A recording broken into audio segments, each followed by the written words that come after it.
We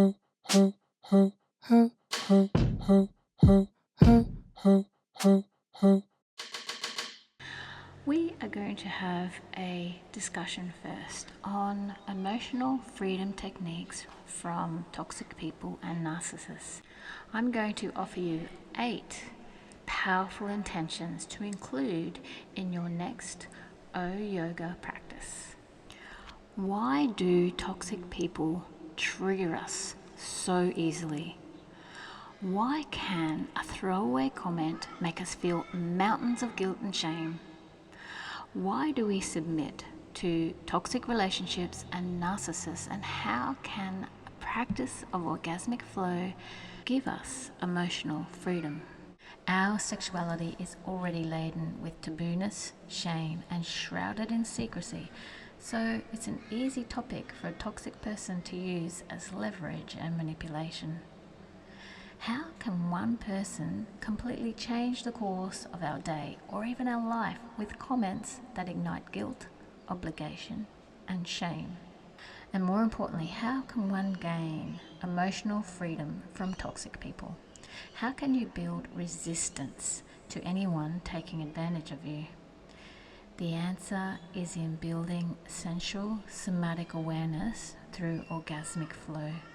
The answer is in taking control of your own orgasm and your autoerotic state. The answer is in building so much radiance and positivity from orgasmic flow that your light scares them away. This goes for both genders, because I'm not labeling one sex or the other in the toxic category. Whether you are male or female, you can take these somatic practices combined with orgasmic flow and change the course of your relationship and life. Let's review 8 positive traits that you can strengthen through the practice of orgasmic flow. Set your intention before each self-pleasure session to engrave these deep into your subconscious programming so they become automatic. Number 1. Radiate positivity and joy. This is such a general statement. How do you just radiate positivity when you are bogged down battling a toxic relationship? It really drains the life out of a person. That's what a narcissist likes to do, because they are usually miserable, and if you are bouncing around radiating positivity, then that makes them look and feel like a mug. They want to bring you down to their level and will bombard you with negative comments, negative news, negative views on people and life. They will go to the nth degree to see the negative in life and people, and they will should all over it. He should, she should, they should, you should. If you show indifference and separate from them, they accuse you of not being empathic, which is total rubbish, because your empathy is why you are still in this relationship or still around this narcissistic friend. Narcissists can't stand that you are independent and positive and separate and indifferent. A narcissist will be offended that you are happy and positive when they are upset or angry. They really truly believe that you should be enmeshed with them. The knowledge that your joy and positivity tells a narcissist that they don't have control over you or power over you is an emotionally freeing realization. Your joy and positivity are a threat, and they might just have to face what's wrong with them, which is way too confronting and scary for them. So set your intention as you go into orgasmic flow. I radiate positivity and joy. Repeat that to yourself now, or write it in your journal for your next orgasmic flow session to magnify it and engrave it deeply into your subconscious mind. I radiate positivity and joy. Number 2, a genuine interest in others. When you have a genuine interest in others, then you also have the ability to light up other people and make them feel heard and valuable.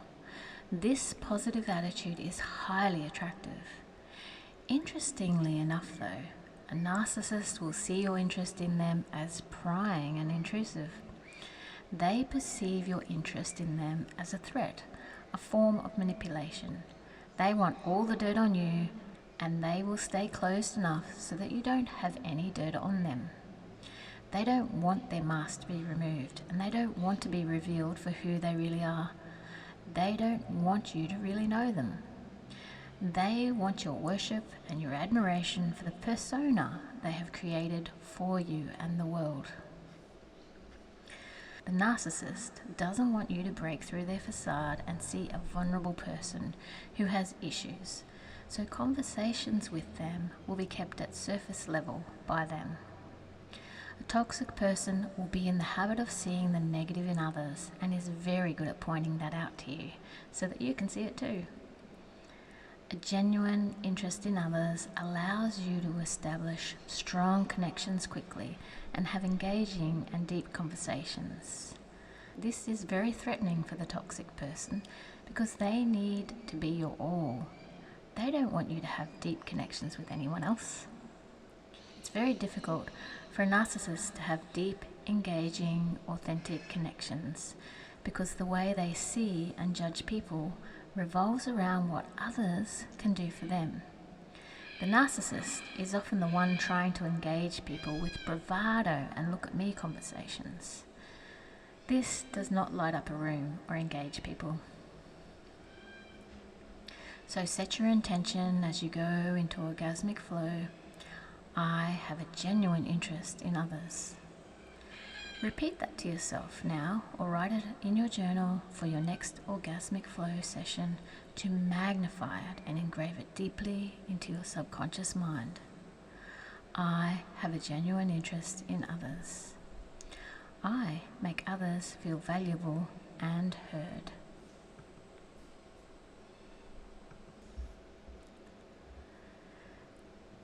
Intention number 3, a sense of humour. Most people love a person who has a sense of humour, except a narcissist. Their sense of humour is usually dark and perverse, so when someone with a genuine sense of humour enters the room, a narcissist will find a way to judge them or put them down. A narcissist will call their demeaning criticism a sense of humour, but it's not a sense of humour. A genuine sense of humour lights up a room, which toxic people hate because it separates you from them and it allows you to laugh off some of their negativity and lighten up the atmosphere when otherwise they would be very upset and moody. And it's showing the narcissist that they don't have any power over you. Let me say that again. It's showing the narcissist that they don't have any power over you. Your joy and your laughter belongs to you. This is a sign that you are not enmeshed with them. A narcissist's life depends on your enmeshment with them, and they have to be the reason that you are happy and you are laughing. Now this is the key. Your sense of humour releases their control over you, and it's a threat. It's a signal that you are emotionally free and independent from them.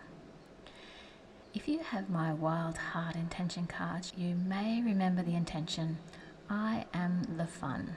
I am the fun. I embody the joy I long to witness in others, not solely for their delight, but for my own. The vibrant energy born from laughter ignites an uplifting and alluring spark within me. Fun and pleasure transform the very chemistry of my body and mind. When I bask in this radiant state, exhilarated by the wonders of life, my confidence blossoms and the weight of shame dissipates, paving the way for me to craft a life brimming with passion, a life truly turned on. So set the intention for your next orgasm. I am the fun. Number 4, confidence without arrogance. Confidence is attractive, and the attractiveness comes from being self-assured and humble at the same time. Arrogance is fake confidence. Arrogant people have to judge others to make themselves look and feel better than. Confidence is silent. It's an energy you carry with you that is palpable by others. There is a certain magnetism and attractiveness when a person walks into the room with an energy of sexiness without neediness.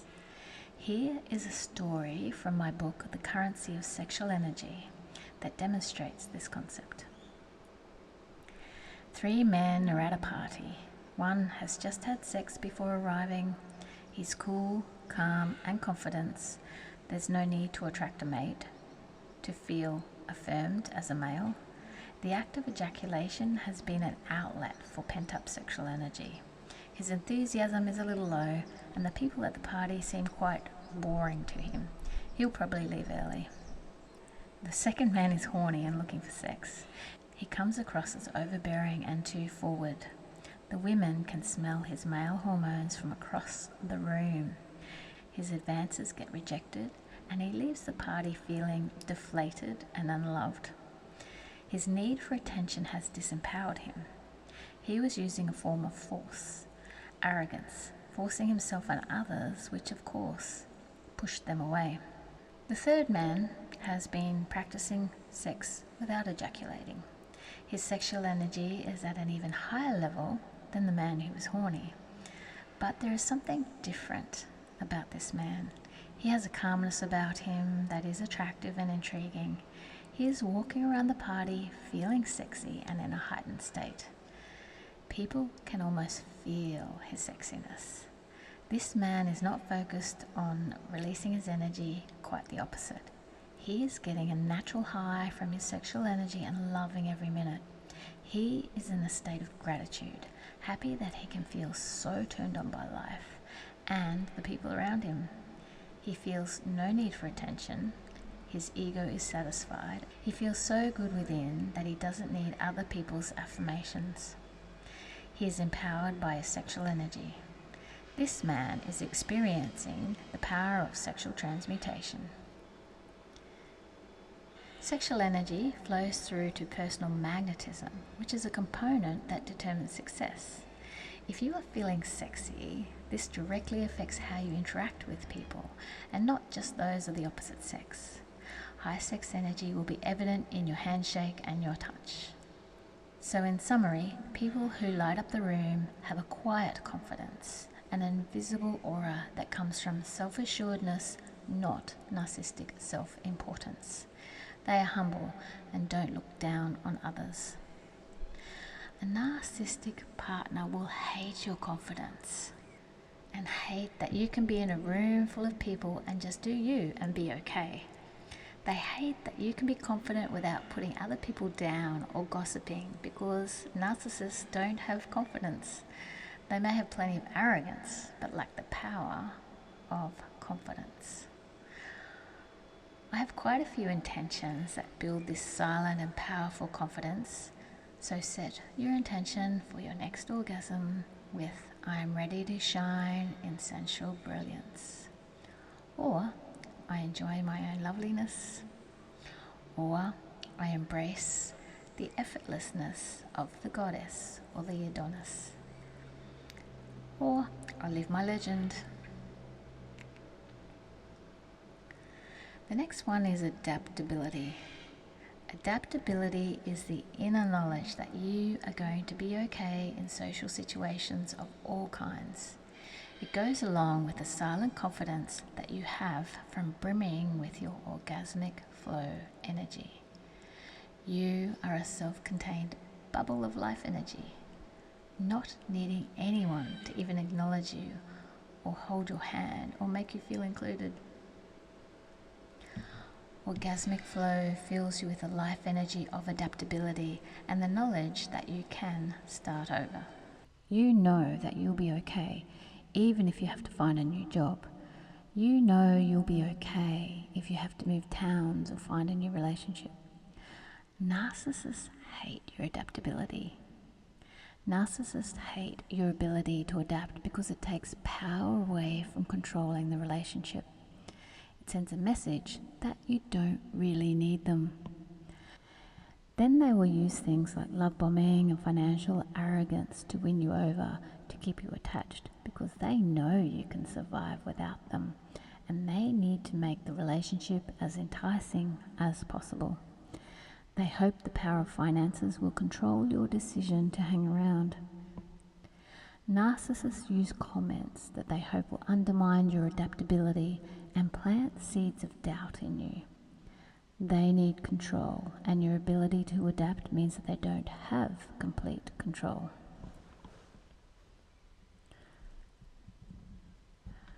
A narcissist will take over jobs and be overly attentive so that you become more dependent on them. They are highly insecure and want to be relied upon. This is just another form of control. Filled with your own life energy from orgasmic flow, you know you are adaptable and you can start over.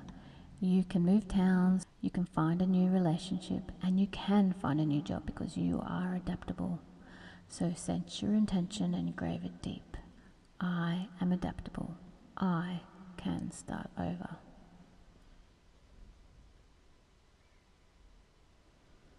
And the next one is to be comfortable in silence. Knowing that your divine orgasmic energy guides you gives you the ability to be comfortable in silence. Being comfortable in silence is a superpower a narcissist does not have, especially in intimate relationships. They have to fill the void, and when they do, it's usually negative and about other people. It's rarely insightful or meaningful conversation. Narcissists thrive on chaos and drama, so your ability to sit in peace comfortably makes the narcissist even more insecure. They may start a fight or create drama out of the simplest, smallest things to fill the void. They love your reactions because it tells them that you are enmeshed and they control your emotions. When you sit in silence and peace, no matter what drama they bring to the dinner table, they get irritated because they are not controlling your emotions with their drama. Narcissists hate it when you're comfortable in silence because it means that you are okay with yourself and you don't need to distract yourself with gossip or drama all the time. Be the calm amidst the storm and embrace silence. Set your intention for your next orgasm. I am comfortable in silence. And just observe. Watch the drama that is thrown at you and the distress of the narcissist when you don't take the bait. I am comfortable in silence. Empathy. Do you wish sometimes that you weren't so empathic? It seems like it's a weakness that others take advantage of and you just feel too much. Empathy is a gift, and it is a gift that the narcissist doesn't have. They can learn to fake it, but it does come across as superficial if you look closely. True empathy is deeply ingrained and a gift for connecting with others. Empathy can crack a person open, and this is what the narcissist is scared of. They don't want to be cracked open. They need the facade to hide behind. Your empathy is like acid rain, and they will react with intense armor and fake smiles.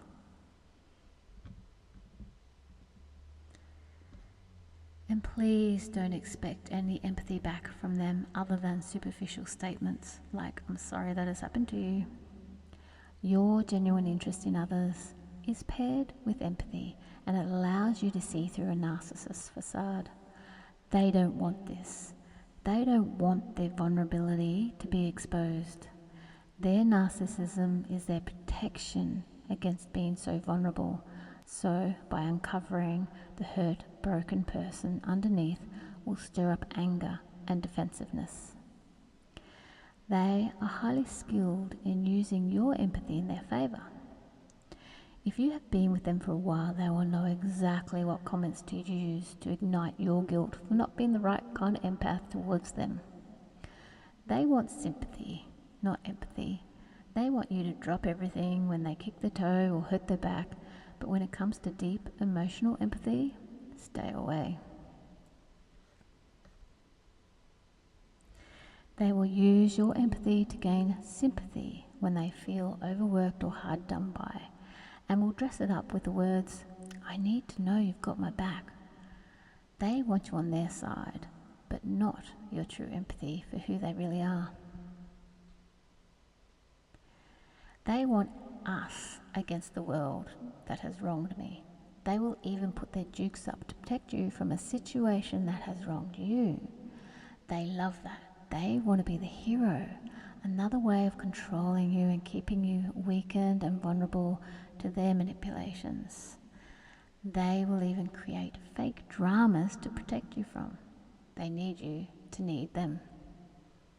Given all these facts, though, empathy is not something we can turn off and wouldn't want to, because it is a superpower with connecting to healthy people and relationships. What is in your heart is reflected in your hands, so stay empathic with discernment. Know when your empathy is being treated as a means to an end. Discern whether your empathy is keeping you in a toxic relationship. Stay authentic. Set your intention for your next orgasm to check in with your body when empathy is ignited. Pause before you give your all. Prioritize empathy for yourself before others. This will be the greatest skill to learn for any empath. Somatic awareness. Find your baseline of safety and being comfortable in your own skin. Reinforce your natural state of bliss through orgasmic flow. Go deeply into self-awareness of body sensations that are ignited by another seeking empathy or seeking anything from you. How does your body react? Does your chest tighten or feel heavy with their request? What happens at your throat? Does their presence change your stress level? Are they the type of person that lights up a room or drains the energy out of a room? What effect does this person have on your physiology? Do you cower when they lean in for a kiss, or are you magnetized towards them? Your body is your subconscious mind and does not lie. It is sending you messages every minute of the day. It is time to prioritize these somatic messages. Authenticity. I have a lesson on authenticity in my online course, Essence, because it's not as easy to pull off as it sounds. We are conditioned to behave and react a certain acceptable way in society, and we are conditioned to fit in. We lose our true authentic self in the process, and with it we lose a superpower that makes us magnetic and also turned on by life, turned on by being our authentic self. We prioritize attachment and safety over authenticity, and this happens at such an early age we don't even realize that it has happened. When we lose sight of our authentic self, we attract inauthentic people. Being authentic is a superpower, and it is very threatening to a narcissistic relationship because narcissistic relationships are built on a facade of everything is perfect. Perfect couple, perfect family, perfect house, perfect car. It's all about keeping up appearances, and it is soul destroying. A narcissist will think that this is how you make friends and attract people, but the exact opposite occurs. It is only true authenticity that will be truly magnetic and powerful in creating deep, fulfilling connections. A narcissist is focused on getting people to like them, but it's not really them at all. Emotional freedom from a narcissist comes from maintaining your authentic self and not getting sucked into helping them maintain their own facade. Be careful though, because this angers them. They want you to be an accomplice in their lies and fake images. They don't want their act to be ruined by you, so focus on maintaining your own authentic self rather than questioning theirs. Be true to who you are, because nothing lights up a room more than someone who is unapologetically themselves. Be comfortable in your own skin and don't try to mold yourself to what your partner wants or expects you to be. Narcissists hate authenticity because it separates you from them and you are harder to control. They want you to be who they expect you to be. This might be hard to go against, especially if this has been ingrained in you from childhood. Be good and I won't get into trouble. The authentic person in the family is the black sheep. Narcissists only feel safe in the relationship when they can control you 100%. So if you are truly authentic, you're way out of their control. Sadly, narcissists don't believe people will love them for who they truly are. So set your intention as you go into orgasmic flow. I am authentic. I am comfortable in my own skin. I am safe. I am loved for who I truly am. Once again, train yourself to pause and somatically feel when you are slipping into not being authentic. You'll know, you'll feel it in your body. Don't beat yourself up, just get practicing at noticing so that next time you don't get sucked into losing your authentic self. Think of a time now when you betrayed your authentic self. Go right into the scene and the place and the words that were said now and feel how your body responds to the memory.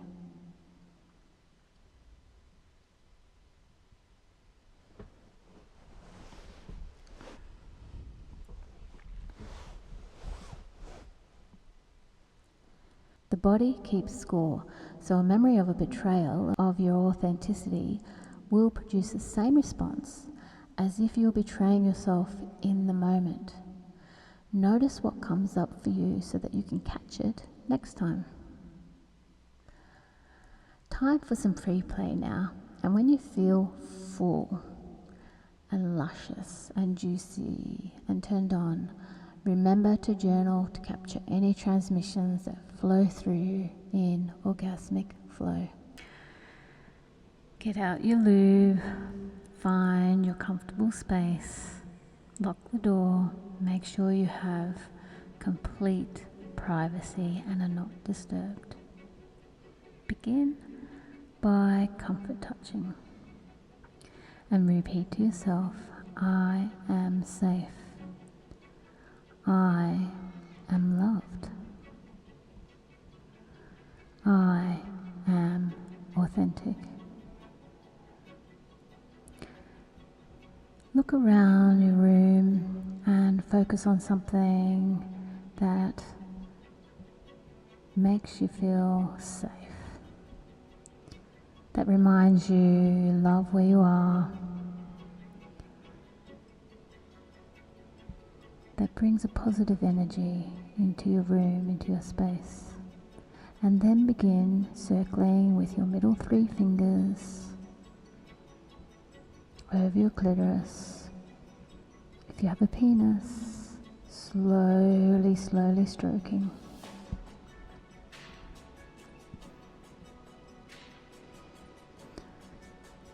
Continue pleasuring and edging.